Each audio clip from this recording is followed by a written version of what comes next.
While I make every effort to broadcast correct information, I'm also still learning.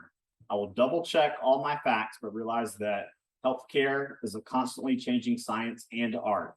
One doctor or healthcare provider may have a different way of doing things from another. I welcome any comments, suggestions, or correction of errors.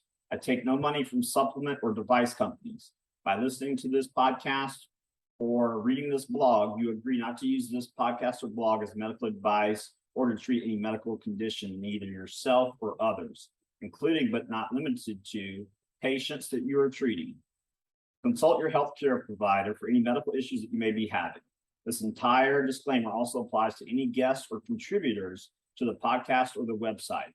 Under no circumstances shall any guests or contributors to the podcast or blog or any employees, associates, or affiliates of the Boss Body podcast be responsible for damages arising from use of the podcast or the blog. This blog or podcast should not be used in any legal capacity whatsoever, including but not limited to establishing the standard of care in a legal sense or as a basis for expert witness testimony. No guarantee is given regarding the accuracy of any statements or opinions made on the podcast or the blog. What's up, guys? It's Dr. Tim Jackson with another episode of the Boss Body Podcast. Epigenetics. We've talked about it quite a bit on the show, but I wanted to bring in a subject matter expert, founder of the DNA Company, 2 times TEDx speaker, and author of The DNA Way, Mr. Kashif Khan. Welcome to the show, Kashif. It's a pleasure. Good to be here, man. Yeah, absolutely. So tell us a little bit about what got you interested in epigenetics and what led you to founding the DNA Company. So I actually don't come from the industry, and my path is unusual because this is a academic, science-heavy world, and you would think that without that background, you couldn't get in it, right? Yeah. And so really, it started with my health. I was having a lot of horrible issues, and I find like a lot of the sort of great functional medicine stories start there. The mother mentioned, So I had multiple chronic issues in the Canadian healthcare system, which uniquely you would think that because it's covered and it's free and it's great. It's different than the American system where you really don't have choices because the government pays for everything, right? So there's one path: go to the doctor, get a prescription. That's it. And if you want to pay for somebody, there's nobody to pay. So, and so I learned for the first time that if you ask the question, why, what did I do? What did I eat? What did I breathe? It's like, we don't do that here. It's here's what your thing is called. So I had 5 different diseases, 5 different pills, didn't find out why for any of them. So I started to dig. And digging first through functional medicine, naturopathy, acupuncture, all of it helped. And then eventually traditional Chinese medicine, major driver of improvement. And then I finally landed on my genetics, and I was a bit disappointed because the tool just didn't work. It was like a bunch of data that didn't tell me anything. So that caused me to dig more. And that caused me to find out that the data I received was really powerful, but it wasn't being interpreted. There was a very disease-centric, academic, pharma-based interpretation, which the most functional and important genes weren't being looked at. And that's what drew me. A major insight is what opened my eyes. Is there's a gene called GSTM1, which is a primary detoxifier of the gut, let's say. It's a glutathione pathway gene. It does many other things, but that's one of the big things it does. And I don't have it. It's called a copy number variation. So it's not what version, what SNP, what variant. I'm missing the gene entirely. And most gene reports didn't tell me that. And they also didn't tell me what it means because it's a whole other thing you have to test for. So that was what opened my eyes. So wow, there is more to learn. And now I know that when I go to lunch with my colleagues, I'm the canary in the coal mine because I don't do this job. My body and they do. So they don't. And I started to learn that you can control your epigenetic habits if you understood your genetics. And I literally walked away from my business, started funding the research, and built this company because it was so impactful. Well, that's amazing. I mean, especially since the startups and the businesses that you worked with, they weren't in the medical or wellness space, were they? No, so at the time, So I used to run my own business, which was uh, basically an art gallery. So I had a high-end, you name a Canadian billionaire, and they were my client, right? So I would find them Gotcha. rare things. I would get, if you saw on the news, $5 million painting sets a record, that was me, right? Now, that was fun, but I was sick, had no energy, my skin was screwed up, and it didn't the purpose and the work wasn't meaningful, right? So in that, I actually started an agency to help startup companies grow because I felt like, hey, I want to do something more meaningful, and I couldn't find that thing. And so I Right. did well with you name it, from restaurant to technology to construction to finance. Like I helped a lot of these young startup guys grow quickly. And that's when I got really, really sick. It was in that. And so the DNA company was not only the result of me healing myself, but it was also like a sense of purpose. This is the thing I've been waiting for. Right. Yeah. And if you So, look at the blue zones, one thing that those people all have in common is a strong sense of purpose. yeah. And, I'm not promoting anyone to smoke, but, some people have the epigenetic profile. They can smoke and eat fried food, but they have a strong sense of community, strong sense of purpose. And to a degree, it can override those things. I'm certainly not promoting Yeah. that people do those, but that's Yeah. why we see people who can live to be, 110, 108, Yeah. and are not necessarily biohackers per se. Yeah. So let's talk about a lot of the genetic reports. For the listeners, you have single nucleotide polymorphism. So A, T, C, and G. And A normally binds to T and C normally binds to G. A SNP is basically when you put the wrong letter down in the wrong place, essentially. Yeah. But with a copy number variant, like Kashif referenced just a minute ago, that means you can have one copy, two copies, or no copies. And the GSTM1 he referenced and GST-T1 are both copy number variants, if I remember correctly. Correct. And Yeah. glutathione, a lot of people think of it as an antioxidant, anti-aging, but it also has strong immune modulating properties, correct? Yeah. Correct. And that's where it was going on. And so think of it this way. What you just said, immune modulating. And this particular gene is protective of the gut where your immune system resides. So it's a major double whammy. I used to get sick 3 times a year, 2 times per time. So 6, 7 weeks a year, I was in bed. Wow. I don't get sick anymore. I feel that tingle in my throat. It's coming. And by the time I wake up the next day, it's gone. Right. So I know how to support it. And I'm not Superman. I just know what my body needs for Right. maintenance to keep it at the right level. And I also know how to respond. Yeah. Right? So I've been able to manage that.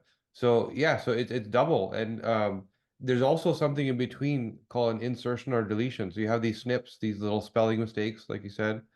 Then you have these missing genes. The whole page of the instruction manual is just not there. And then there's something called an insertion or deletion, which also genetic quote unquote tests don't look for because they're looking for a big list of SNPs. And that means a chunk or a paragraph of the gene is missing or it's duplicated.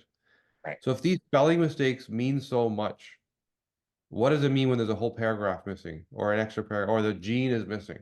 Imagine the implication. And this happens in some of the most important genes. So the glutathione pathway, like you said, there's another detox pathway called glucuronidation, which is impactful for hormones, for mold, different issues. And you could also have a copy number variation there. So this major protective mechanism that you need for today's reality. Some people are walking around without even having it, you know.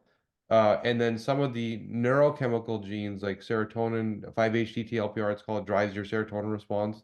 You could have these indels, like a whole chunk missing. So the instruction is completely broken. But it's fascinating. The deeper you go and you think about things functionally, the application also goes beyond the individual meaning of the gene to multi-systems. Like we can create nausea if we keep talking about how complicated this stuff gets, you know? Yeah. And, the DNA company reports, because I just finished a few weeks ago the DNA University functional genomics practitioner certification. It's more focused on looking at pathways and Yeah. groupings of SNPs, indels, copy number variants. And a lot of times I hear people say, especially with the SNP reports, the SNP only reports, they'll say, well, you don't know that that's expressing. Well, that's true. But, if you're looking at, pathways and, copy number variants along with it, that, okay, we're exposed to a tremendous amount of toxins. So you're Yep. probably going to need some supplemental glutathione or the precursors like NAC, Yep. alpha lipoic acid, the RI isomer of alpha lipoic acid. But on the other hand, we have people like certain actresses who found out they had the BRCA gene and they go and have mastectomies. Yeah. And I'm thinking, like, that's not what the genetic information was intended to do. It's meant to empower you, put you in the driver's seat. You can take, for example, DIM. We can control the 2-hydroxy, 4-hydroxy, 16-hydroxy estrone ratios. We want to stay away from the twos. But, what do you think about actresses and actors and movie stars who have taken radical measures because of one genetic variant? So I think the first thing you said, that there's this belief that, okay, genetics don't matter because you manage their expression, right? So what are you managing? What's the priority? Step one, how do you know what to manage? What's underexpressing, what's overexpressing? You need to know. And that answer of it's all expression is based on the broken gene by gene interpretation to begin with, right? Where academia will tell you that here's what this gene means, move on. Here's what this gene means, move on. BRCA means breast cancer, move on, right? When that's not the way the body works. So the limitation of it's based on expression is based on the misunderstanding of genetics in the first place, right? If you look at it in a system and a pathway, you're not worried about what the expression, etc. It's the opposite. It's the true opposite, which is the genes will give you the habits to form so that you're managing your expression properly. If you look at in the full cascade, because now you have a complete answer. It's not the BRCA gene means you have a 60% chance of breast cancer. It's the BRCA gene is a tumor suppressor. It fixes cancer. So God forbid you have it, you just don't have a good repair tool. Doesn't mean it caused cancer, which is doctors believe that, right? Because it's attached to a disease as opposed to functional why, right? The why. So, if we get into a cause of it, there's many reasons. We know that everybody has cancer all the time, and if your immune system is not functioning, so what's going to happen? It's going to become prolific and win. But the big one that we see is, like you said, there's some women that convert their estrogens into toxic metabolites, and those cause inflammation. And if you put that in today's reality, and this is where the expression, quote unquote, comes in, is you have a woman that maybe makes too much 4-OH, 4-hydroxyestrogen, DNA damaging, inflammatory.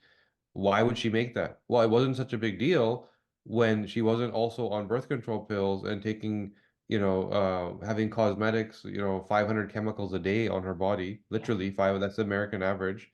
Right. Sunscreens, shampoo, soaps and shampoos and fragrances, all of these endocrine disrupting chemicals entering the body, overloading that top of funnel. Now, the genetics matter because the same women with the same habits don't all get sick.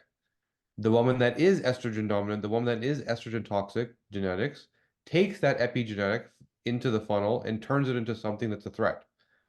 The woman that's more androgen dominant, that is not estrogen toxic, doesn't get sick, or she may get a different sickness, right? Right. Because it's now an androgen-based sickness. So if you didn't understand the genetics, you wouldn't know that the woman with the estrogen dominant, estrogen toxic profile, who now is in menopause, who no longer has a menstrual cycle, no longer is getting rid of that monthly load that she's creating, the body wants to store this toxin somewhere to protect your organs from getting damaged, so it goes and puts it in fat. And you have fat in your breasts, which then leads to this oxidative damage and DNA damage and eventual cancer. And at that point is when BRCA is supposed to start working. After all of this, right? That's when BRCA is supposed to go fix something. But in a disease-centric model, you start at the disease. That's how researchers start. This woman has cancer. Let's look at her DNA. What's going wrong? Oh, she died because she has bad BRCA, right? Right. Risk of survival is lower. But now, even if you know that nuance, then you know what to do. It's about fighting the cancer. It's not about why did it happen. So anyway, so that's where I think that thinking is completely obsolete. It would have been valuable when all we knew was genetics, but now we know functional genomics, and you need to know both. Here's my habits, environment, nutrition, lifestyle. Here's my genome. What is my priority? Now I can truly experience optimal health. Absolutely. And, going back to the point about the estrogens, you can also have, dysbiosis in the gut where an enzyme called beta glucuronidase becomes elevated and you reabsorb your estrogens. Yeah, So I had a client who's a very high net worth individual locally, and she went to one of these clinics where they only do hormones. They don't look at gut health, they don't look yeah, at toxicity or anything. And she wasn't losing weight. In fact, she gained a little weight despite working out and eating very well. And we did a stool test, and her beta glucuronidase was like 2 times the top of the range. And so, calcium D-glucarate, resveratrol, really helped support her. And she's still doing the hormone replacement, but now she's actually getting the benefits from it. yeah, And I think that's one of the benefits. People will say, oh, well, the test is kind of expensive. Well, it's a one-time test. It's not like you do it now and then 3 to 4 months from now, you're going to repeat. yeah, Maybe the degree to which it's expressing may change, but your actual physical genetics won't change. And I think that's where, it can help with targeted supplementation versus just, guessing and saying, okay, all these things help. Well, let me just try all of them, and then you feel better, but you don't know which one's helping, and you end yeah. up spending 2 to 3 times as much money as you had planned. Let's talk for a bit about polymorphisms, copy number variants, and indels that impact brain health and neurological health. I think cognitive behavioral therapy is great, but a lot of times you're trying to out-talk your physiology, Yeah. and that doesn't work. And that they'll say, "Oh, well, just come back next week. Tell me how you feel." And I mean, some of them do a really good job, and they're getting into the functional wellness and genomics. But what do you think in terms of polymorphism, copy number variants, and indels that can impact someone's behavior? Because I always say, no one wakes up in the morning and says, "I'm going to be a jerk today."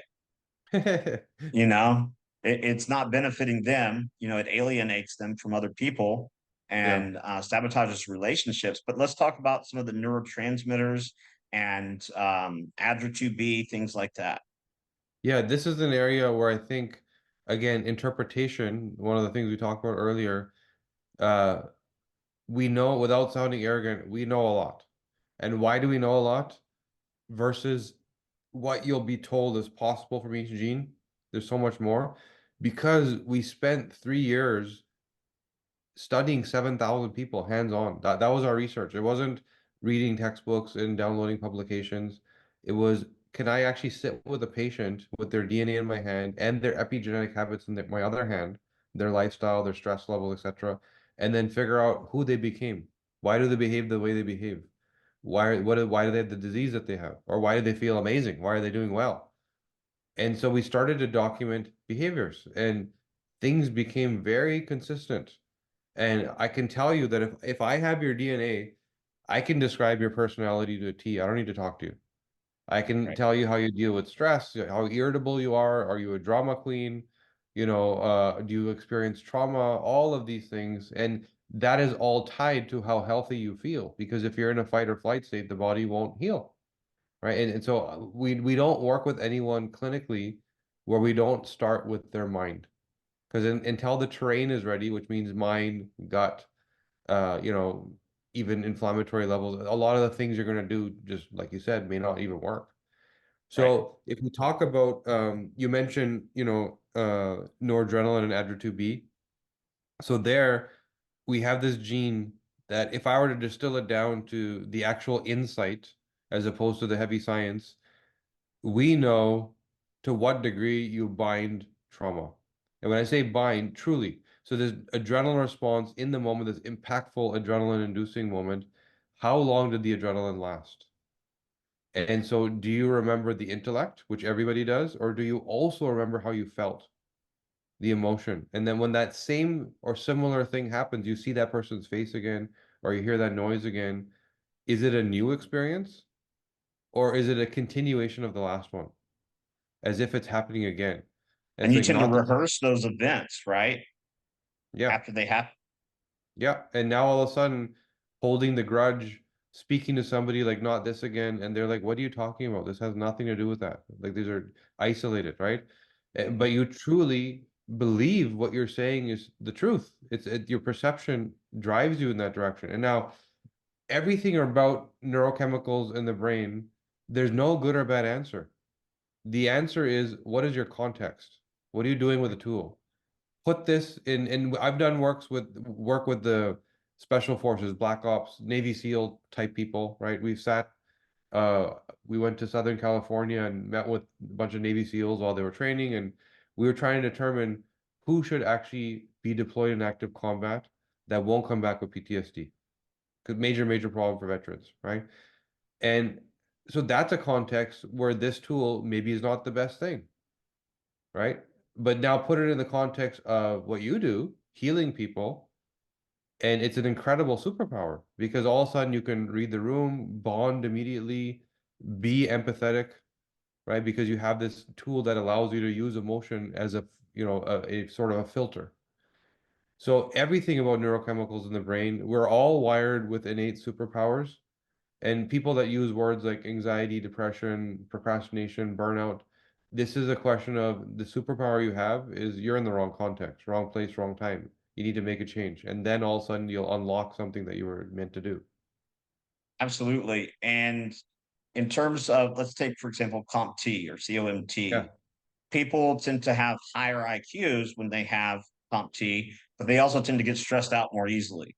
Yep. And if I'm not mistaken, you don't want it to be too fast, but you don't want it to be too slow, Yep. because it not only impacts how you break down your catecholamines, but it also plays a role in estrogen metabolism, correct? Yep. Yep. So, and this is the challenge where sometimes you jump into the epigenetics and a woman may have breast cancer and you may want to speed up her COMT because that's what helps eliminate the 4OH. But then all of a sudden you've changed her personality, because it also clears dopamine. It also clears what we just talked about, noradrenaline.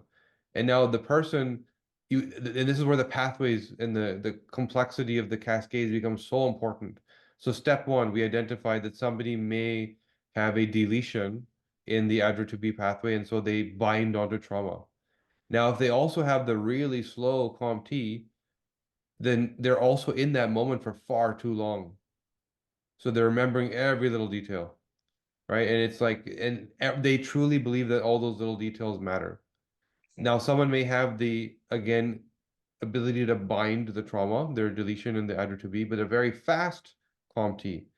Now, this person has a lot of confusion in their recall. They remember the feeling, but every time they remember the story, it's different. And they truly believe that new truth that they experience today is the truth. And the people around them are like, what are you talking? Like yesterday was something else, now it's something else, and all that. Because they actually believe in the moment that that's what's really happening. Right. So these cascades help you understand a lot. And in terms of intelligence, what it allows you in the dopamine pathway, this reward seeking, my warrior gene, that am I driven and motivated, or am I more content and I'm just not going to do it because things are good. So when your COMT is fast and you clear your dopamine quickly, there's no satisfaction. And it expresses as, like you said, IQ, because these people, myself included, can't get satisfaction. So keep pushing forward and forward and forward and forward versus the ultra slow clearance, which is like, things are good. I'm not motivated. I'm not driven because there's no need to be. I'm satisfied. But when I do finally find something that gives me an elevated sense of reward, I'm going to binge because my clearance is so slow. I can't get out of the pleasure loop. It's Gotcha. hard to get me in it. I'm not a starter, but once you get me in it, I'm done. I can't get out. And so the traits, and this is why I'm saying I can predict personality to T. These things don't lie, and genetic expression or not, you're talking about a few percent, turning the dial. This is hard wiring. It's who you are, right? Right. Yeah, Absolutely. And I know in your bio, you talk about how when you started discovering your functional genomics, you realized, I mean, you'd had an entrepreneurial spirit since you were in your teens, and that your genetics had played a role in that. Can you yeah. touch on that? Yeah, so the same, well, we talk about COMT, which I have the ultra fast version. Then in between the dopamine binding and the clearance, there's a gene called MAO, which is, sort of breaks the dopamine down so it's ready to clear. I also have the ultra fast version of that, which is, by the way, tied to serial killers. So I have that going on. Then I also have the low expression of the dopamine receptor. So the actual intensity of the pleasure or reward isn't there. So I'm feeling it slim to none. It's broken down while it's happening and it's cleared before it's finished. So there's no sense of reward or pleasure. So outcome, depression, the world sucks, can't get no satisfaction, addiction, because you go down the pleasure route and there's never enough. You more. Your day is structured around it, like true addiction, or achievement, because dopamine doesn't only power pleasure, it powers reward, and you don't need both. You need satisfaction, either one of these two things. And guess what? I've experienced all three. And this is why I say context is the main thing here.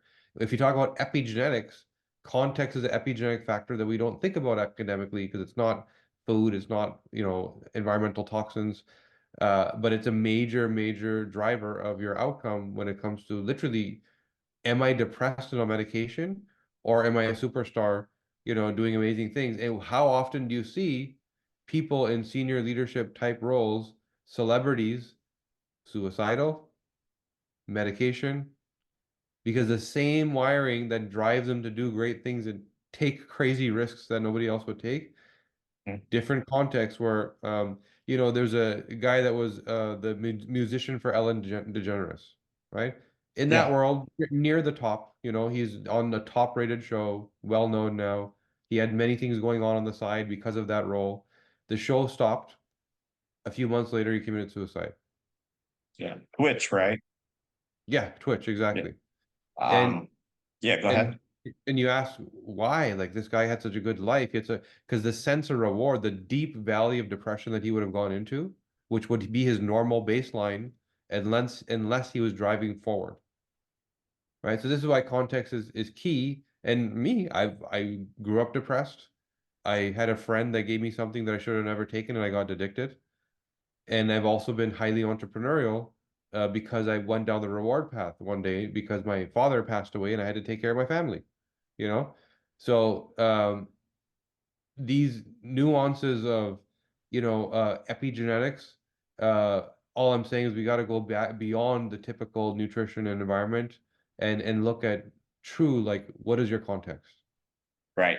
What have you worked with any mental health facilities or hospitals where they look at these pathways and instead of, because I see a trend too where, allopathic physicians and providers, they're looking at, genetic deletions or copy number variants or SNPs, and they're saying, oh, well, this medication would be best for you, instead of saying, oh, Yep. well, you can go down this supplementation functional medicine route, significantly less side effects, if any.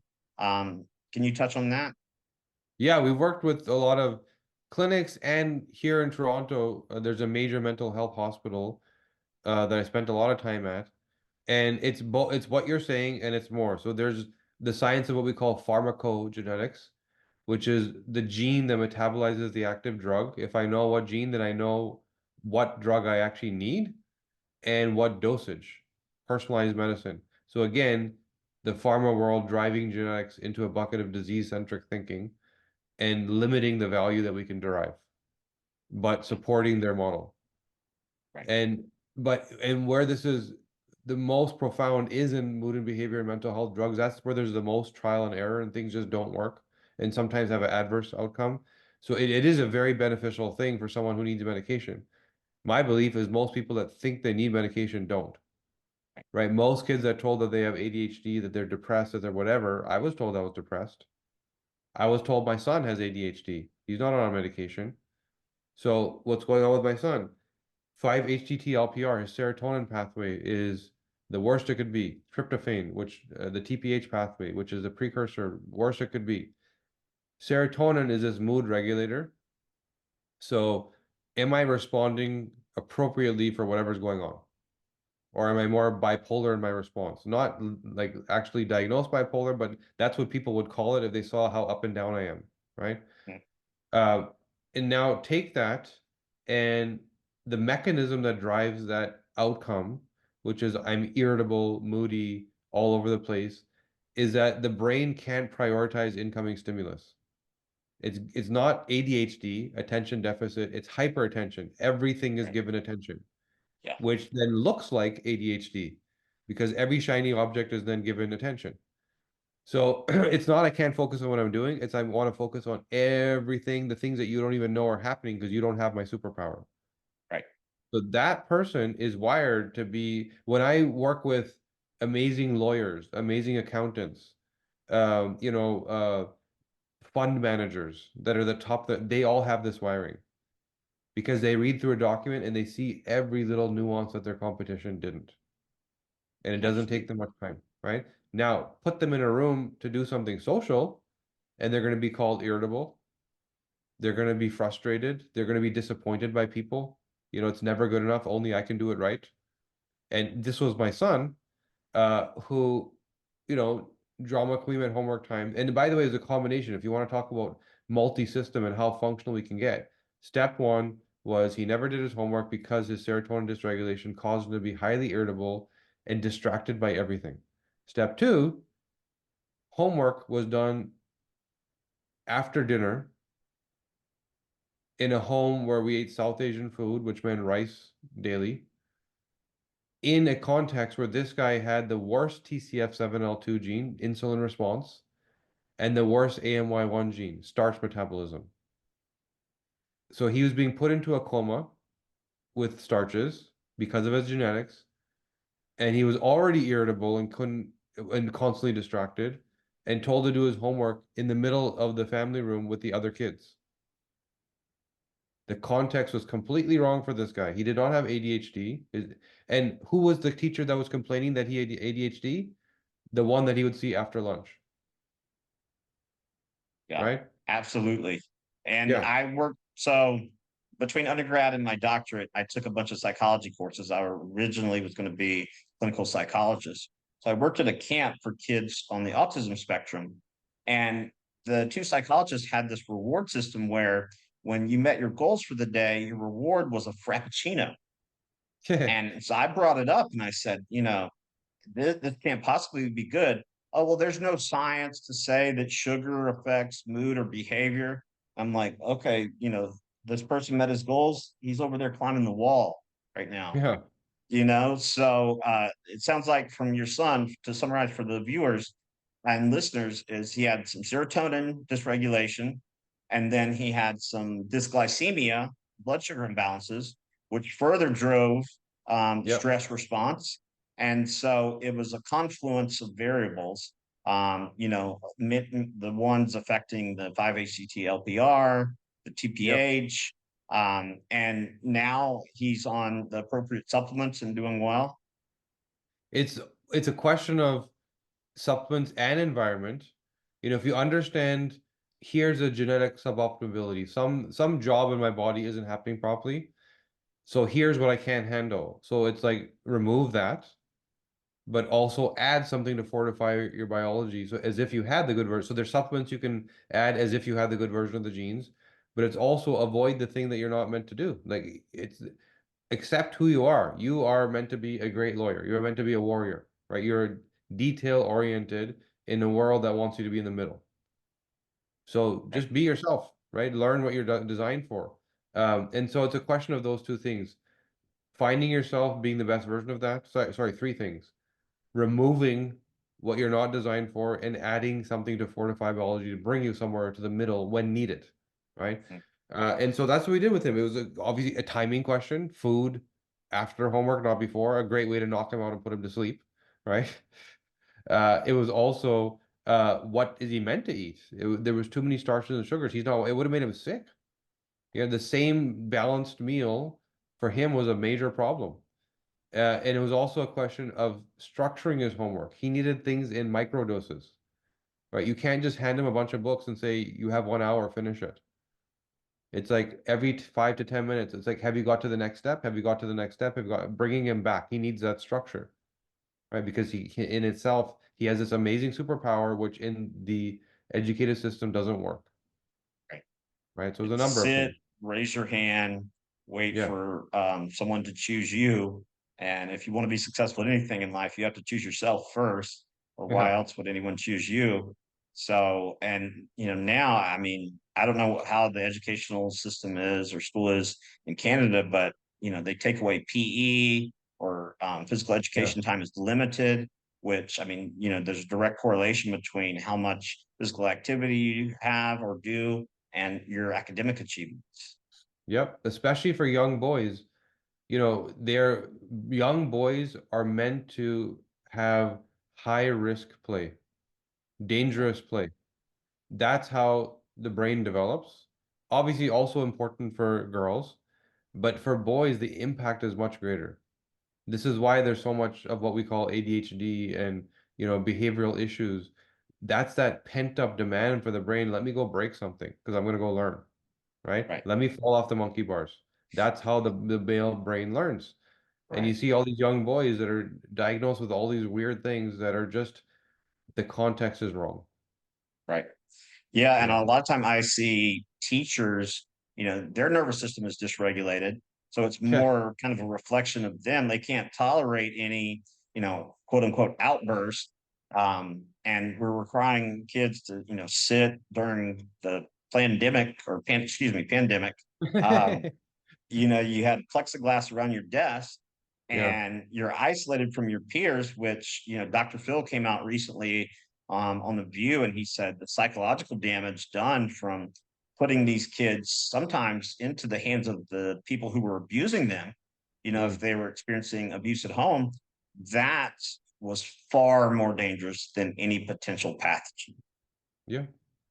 Yeah, we see it. We see so many kids who, more than ever before, I'd say kids and young women, like millennial age women, having mood and behavior issues. And I find that especially the young women that are, I have pain, I have this thing lingering, I don't feel right, I have low energy, more than ever before. At that age bracket, their parents' generation didn't feel the way they feel. It's a combination of the hormone disrupting threats that they were exposed to in a major overdose that the previous generation wasn't, and the outcome of COVID, which was extreme trauma. Hmm. Yeah, and they're stuck in this trauma loop. And I'm still studying and researching this, but we're just seeing it expressing far more in women than it is in men. And women are, wired naturally to protect and preserve, right? And be there to make the wise decisions, let's say, for the family while the warrior's out killing a buffalo, right? Right. And so that the retention of the trauma is so much more impactful in the woman. The same serotonin dysregulation, when I see it in a man who's 50, is like, I'm a great lawyer. When I see it in a woman who's 50, I have 5 chronic conditions. It means so much more, right? The outcome is different. And because of that high level of detail thinking and reading into every nuance of pain and continuing to have the brain stuck in fight or flight and manifesting the problem that maybe was already gone because of how much you're thinking about it. We see a Right. different outcome. So yeah, so I definitely see that post what we just went through, the young people and younger women are expressing things that no previous generation expressed in terms of volume, number of people. Yeah, Yeah. absolutely. And in terms of chronic disease being optional, I know that's one of your kind of mantras. Can you expand upon it for the viewers? I think a lot of times, I mean, I hear people say, cancer is genetic. And when I ask them, did your grandparents have it? Did your great grandparents have it? Genetics, genes don't change that fast. Yeah. And so I think people underestimate the stronghold that the pharmaceutical Rockefeller mindset has on people. Yeah. But can you touch on, chronic disease being optional and things we Yeah. can do? So we know that the main killers, there's 14 main diseases that are make up most deaths, all rooted in inflammation. All of them. And the 15th, which is actually the number 3 cause of death, is medical error. So a doctor messing up, which is also rooted in inflammation, because that's why you went to the doctor, right? So if you eliminate inflammation, you literally cannot have these diseases. And the reason is different. Some people are exposed because of chemicals, some people because of hormones, some people because of stress, and so take Alzheimer's, for example. Chris Hemsworth had a show on Netflix, I think it was Netflix, called Limitless, Yeah. and he met with Peter Attia, and he was told, you have a certain version of the Alzheimer's gene, you have an 8 to 10 times all the elevated risk of dementia. Good luck. That was kind of the answer, right? No action plan, no why. And that for me is the starting point. That's the priority. Now we need to go work on this. And then if you start to reverse engineer dementia, and what is that gene doing? The ApoE gene, which he was told gives you elevated risk. It's responsible in simple terms for lipid transport, the movement of cholesterol around your body. And one of the foundational first steps to cognitive decline is the buildup of amyloid plaque in your brain, which is a response to inflammation. What does your body use cholesterol for? To fight inflammation. So if there's neural inflammation in your brain, you will, as a protective measure, have it, cholesterol deployed there, like as Vaseline, smoothing things out, right? Right. And if you don't do a good job with the ApoE gene, a little bit gets stuck and left behind. Now, all of that only happened because, first of all, there was inflammation. And this is why I said disease is optional. The academic answer is, oh, ApoE gene, no, you have elevated risk. There's a layer before that, which is, do I have gut dysbiosis and leaky gut, which leads to toxic substrates exiting my gut wall and passing my blood-brain barrier and causing inflammation? Am I in a stress response because of my neurochemicals and my context, a combination of those two things, where I have constant elevated cortisol, which is one of the biggest silent killers in the background that we don't talk about, which we don't detoxify because we don't measure it in blood work, right? Right. And so is that my why? Or am I a woman that makes toxic hormones? 80% of dementia is in women, right? Is it because I lost my protective estrogens when I got into menopause and my brain just doesn't have the fuel? Is it because my brain-derived neurotropic factor, this key fertilizer that maintains the physical hardware, the actual brain structure, is not doing well? So I don't have an inflammation issue. I'm just not repairing quickly enough, right? So, and we can go on and on and on. So if you identify, not I have a risk for a disease, but here's just a job that my body doesn't do. Right. Now, what potentially could come out of that? And there's going to be many, many, many things. And in between those, here's the bad job, here's the outcome, there's your epigenetics, your habits. Good habits will avoid it, bad habits will get you there quickly. This is why I think disease is reversible. Yes, reversible, but also preventable if it's chronic in nature. It has to be caused, it doesn't just happen. Yeah, and with the APOE, the worst form is the 4-4. Yeah, Correct. But those people also would not do well on a ketogenic diet. right. Yeah. And so I think that's another thing that, instead of saying, oh, you have to eat this way or that way, let's look at your genetics, your epigenetics and genomics, and, make a plan of action from there, along with, what's happening in your microbiome, because, your microbiome to produce the short chain fatty acids needs the saccharolytic fermentation from complex carbohydrates. I know, that's not me saying it, that's just the biochemistry. Um, and, I think a lot of times people make these blanket statements of, you have to follow this template, you have to Yeah. follow that template. But let's talk for a minute about epistatic effects and how, the outcome of a copy number variant or SNP for one ethnicity may be the opposite of what you want for another ethnicity.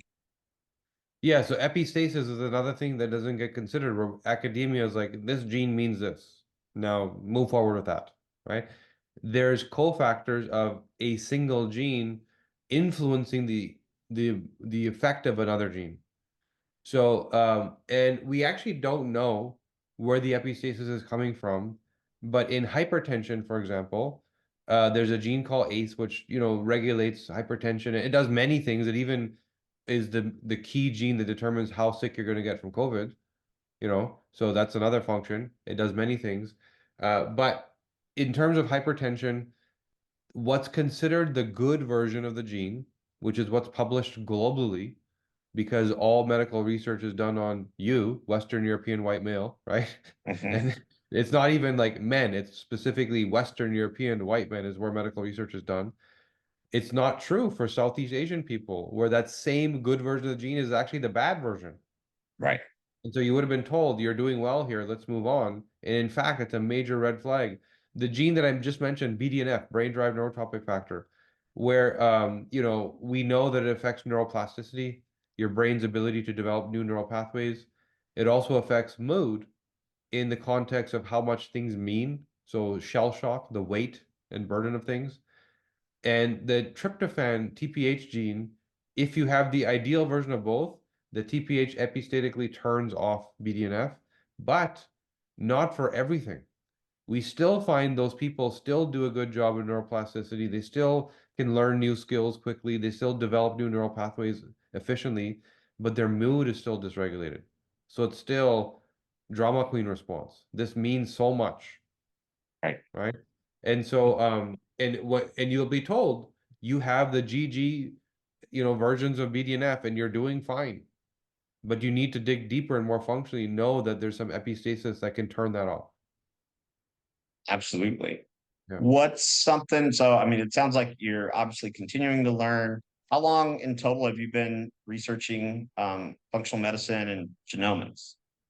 So the first few years of this business, I wasn't learning anything, right? I was never meant to be doing that. I'm not a scientist, I'm not a researcher. I feel like, I don't know what you call it, a civilian scientist. I'm something along those lines now, right? Uh, so, we had a medical team, which we still do. And what I kept finding was there was so much value in what we were seeing happening in the clinic, but it wasn't being communicated to the world. Right. And so everybody thought that the 23andMe or the, pharmaco experience was all that was possible. It's like, well, I don't really need that. Like, no, everybody needs this. Right. And so I started learning myself through my own story first and speaking about, and then my mom who had arthritis and I got her out of bed, my niece who had anxiety to the point where she couldn't go to school, who's now a straight A student. And I started learning and learning and learning. And so I started speaking about it, uh, and realizing that what people really need to know is what's wrong and how do I fix it, right? And a PhD doesn't think that way, not no fault of their own. It's, never make a mistake, don't take any risks, and an answer is not a line, it is 3 pages, right? Yeah. And that's not what people need. People need those 3 pages distilled down to a line. Right. They need to know how to action it. They don't need to know the science behind it. They don't need a PhD themselves. And so the people communicating to this world, the subject matter experts, were designed to communicate in lectures, in universities, in textbooks. And so nobody was learning anything. So this is where, our business, to answer your question, started in 2017, but it was only about, I'd say, 2 years ago, maybe 2.5 years ago, where I stuck my nose in things and really dove into the research we had, learned it, and started communicating it because I wanted it to be so easy that I could understand it as a Right. layperson. And if I can communicate it, now we can start helping more people. Right. Awesome. And what's one thing you know today you wish you would have known 10 to 12 years ago? Wow. Um, so I think exactly what we said, which is that the things that I thought that I had that were, five chronic conditions that I really believed their names were a thing that existed were just spokes of one central hub of system failure. Right. These were all the same thing. They were broken DNA with misaligned epigenetic habits that started one problem and then two problem, three problem, and all of them are rooted in two things, inflammation and autoimmunity. Right. So the truth is, if the systems are firing well, you can't have autoimmunity and you can't have inflammation, and none of what I happened would have. I literally could have lived the exact same years without those problems if I Right. knew. Right. So that's the thing that if I knew 10 years ago, I would be a different version of myself today. Awesome. Well, thank you so much for the work that you're doing and the content that you're putting out. Um, we greatly appreciate it, and hopefully people can check out your book, The DNA Way. That's on Amazon, correct? Yeah, it's Amazon, it's everywhere, and it's my intention there also was to sort of break things down to simple terms so that people can actually apply this stuff. Yeah, so if you're listening or watching, make sure you check out the DNA Way. And then your personal website we'll put up on the show notes. Sure. And people can follow you on social media, and we'll tag you there. And hopefully we can have you back on in the future for some updates. Yeah, pleasure. Love to be back.